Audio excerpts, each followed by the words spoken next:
It's funny, I was trying not to think of what I was going to talk about. Trying to remember what my teacher said is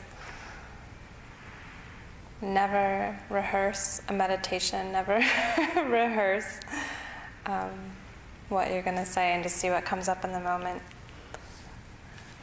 And what Sister said, I was going to say a lot of similar things, which is quite interesting, coming from a lay perspective. I started practicing meditation when I was really young, because my mind was so busy, and I had a lot of anxiety arise from that busyness of the mind and planning and worrying. And it was actually my mom who first said, no, let's sit down and get back in touch with your body. And she would have me put my hand on my belly and feel it rise and fall. And that was the first time I meditated, or that I was aware that I was meditating or putting effort into meditating. And that's really stuck with me throughout my life. And I was going to say some of the things that I do on a daily basis to kind of bring myself back to that place of mindfulness is I try to infuse different practices into my day, into my work day especially, because it seems like those are the days that I have the most difficulty being mindful and being in the present. And so just little practices that I do on, it's great that you mentioned biking, on the part of my commute that I bike, getting to work, it's up a big hill, and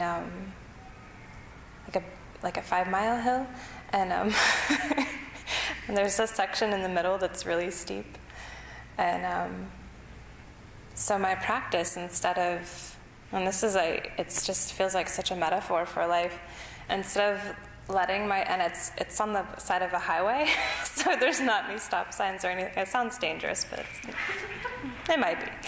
But so what I do is I don't allow myself that habit of looking up and seeing what's ahead and seeing and just kind of getting like struck by the busyness ahead or the work ahead. And so I just really focus just about 5 feet in front of me and focus on my breath, and start. The habit, of course, is to okay, where am I at? And don't need to do that, and just come back into the body and really just be in my body and take it breath by breath.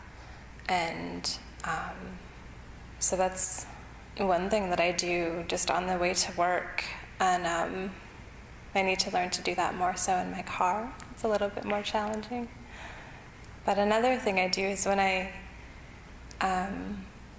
get into my office, the first thing I do is I use technology, and I go to a monastery's website, a Bayagiri's website, and I turn on the morning chanting just to kind of ground myself in the space and kind of put that energy also into the workplace, which is, I definitely notice the difference between the days that I do that and then the days that I'm oh no, I have to prepare for this meeting, or I have to do this, or I have to check my email right away.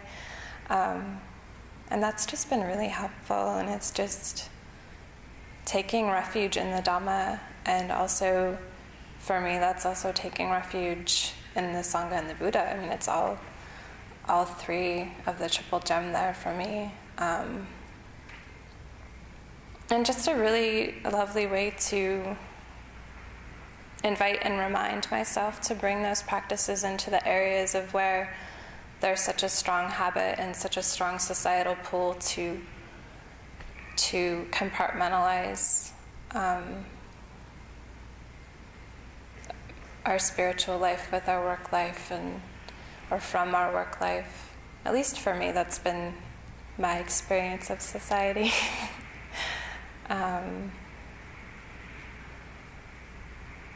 Yeah, and his sister also said using technologies in other ways, I talked a little bit about this last week, but setting alarms on the phone or on the computer to kind of break that busyness up and give yourself some of that space, just finding that space in the day to be mindful, take a breath, get back in the body, and take refuge in that. Feels really important to me and valuable. I also talked a little bit about this last week, actually, too, was the Brahma Vihara practice is really important to me, and so I often will choose the Brahma Vihara of the day.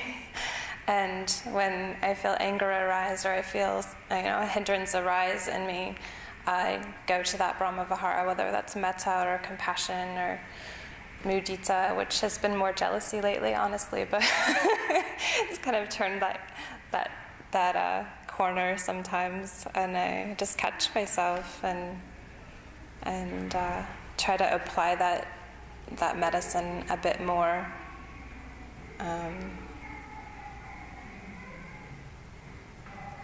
And sometimes when I feel anxiety arise, or I feel, especially this time of year, kind of melancholy or low energy, slothfulness arise, I kind of try and take a moment and see where that's coming from. And a lot of times I feel like it is the busyness, and it is my lack of effort to be present.